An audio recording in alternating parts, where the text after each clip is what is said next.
Il y a quelques mois, écrire ces lettres au tableau, c'était risquer la prison. Dans la Libye de Kadhafi, la langue et la culture berbère étaient interdites. Aujourd'hui, les montagnes à l'ouest du pays sont sous le contrôle des rebelles et la minorité berbère peut enfin s'exprimer. Les premières écoles viennent d'ouvrir leurs portes dans les villages. Je me sens libre, je suis tellement heureuse de pouvoir enseigner le berbère.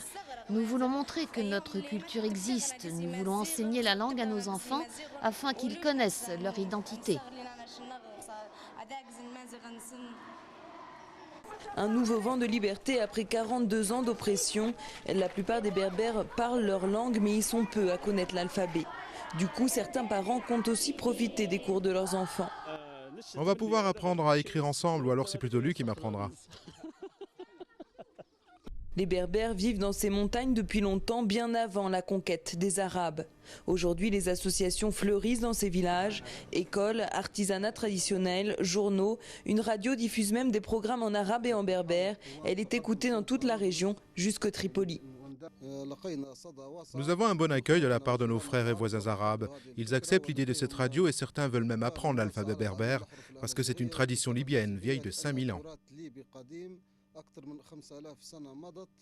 Partout sur les murs des villages, les habitants peignent des motifs berbères pour exalter leur liberté. Mazir est militant depuis une dizaine d'années. Il a même fait de la prison sous le régime Kadhafi. Porté par les espoirs de la révolution, il veut maintenant voir plus grand.